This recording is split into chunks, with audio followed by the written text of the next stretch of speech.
Alright, the last one we ended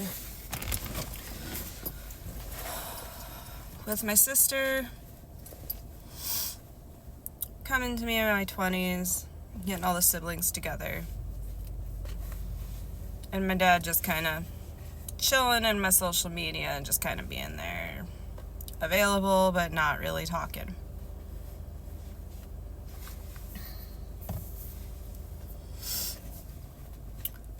I did have to go to him once about family history for my sister that they didn't know existed, that I informed them existed when they came to me.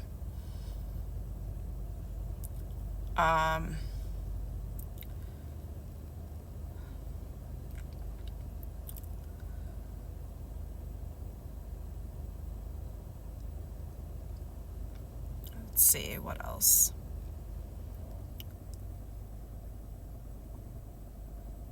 It was kind of just an awkward silence. Well, not really, because, it wasn't really awkward. We just kind of existed. And then, I think it was my younger brother came to me and informed me that he had passed away.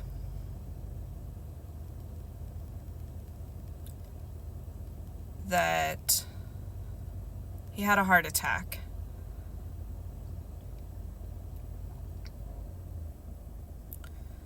And I was like, cool, I can come to the services, come meet up with y'all.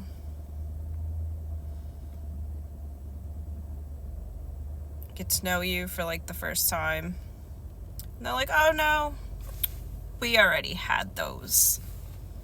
We just wanted you to know he passed away. Okay. So no closure on that part. Thanks for letting me know. Why even bother telling me then? Was kind of my thought process at the time. Why even bother telling me that this man that was never really ever present in my life and chose your family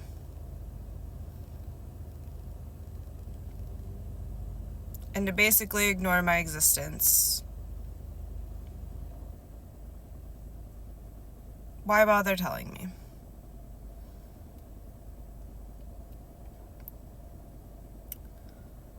And I worked on it. And I figured it out. It's... I needed to know that, yeah, he was gone because he was my father.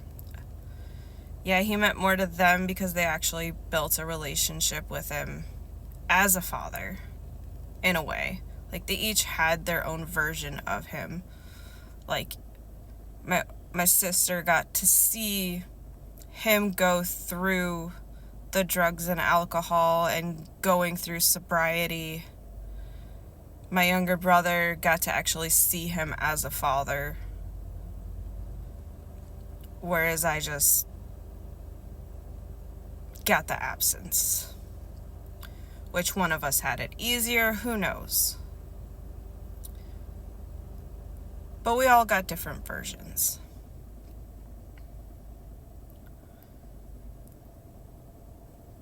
And that's what we signed up for.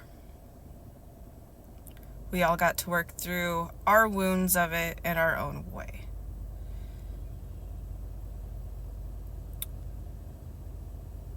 Now mine also got compounded with the wounds put in with the boyfriends my mom chose while I grow up that also acted as father figures, which we will also get into when I go through my mother and my mother wounds, which we'll get into next. So, growing up in the lovely suburbs of Chicago is not easy in and of itself. On top of adding in all the lovely strife of the lovely family drama.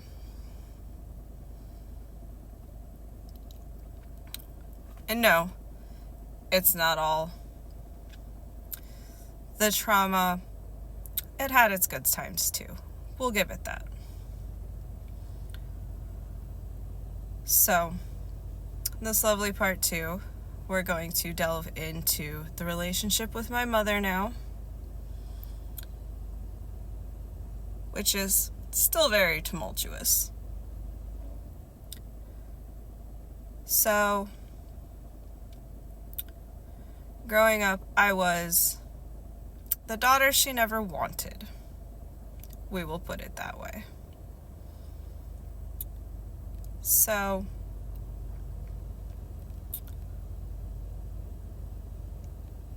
where to begin? My first memory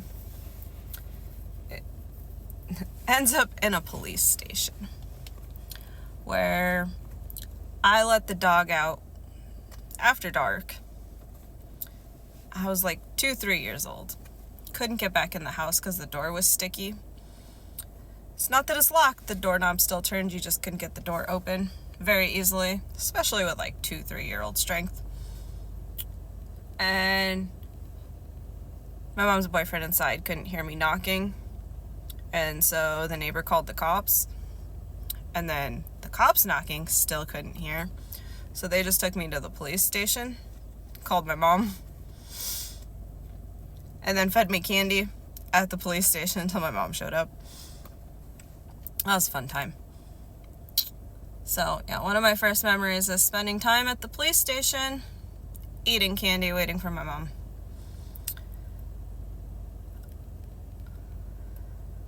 Outside, in the cold with the dog until they get there. That was super fun.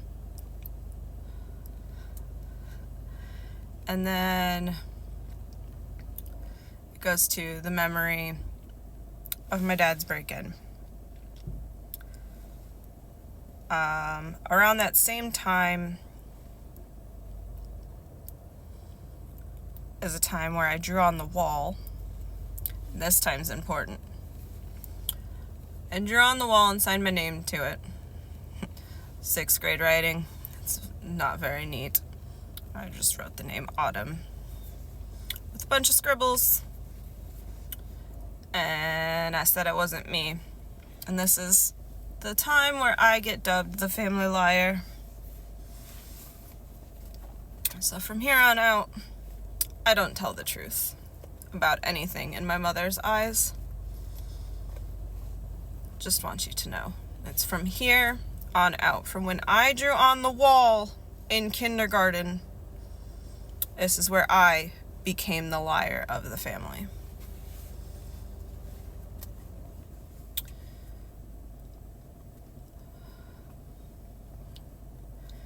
So, yep, 6 years old, that's when I became the liar.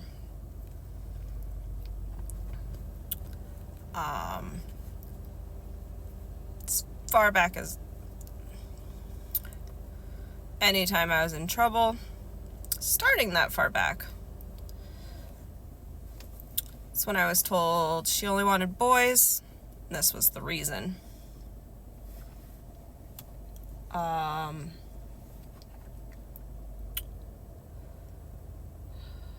First grade was the first time I ever missed the bus for school. I cried about it because I know I was going to get my ass beat or get in serious trouble, yelled at for missing the bus because it meant I was going to miss school.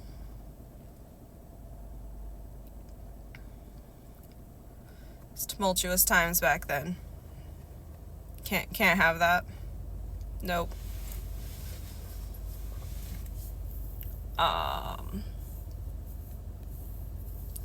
First grade missed the bus, and it was a big ass deal. Didn't want none of the repercussions for missing school because I missed the bus.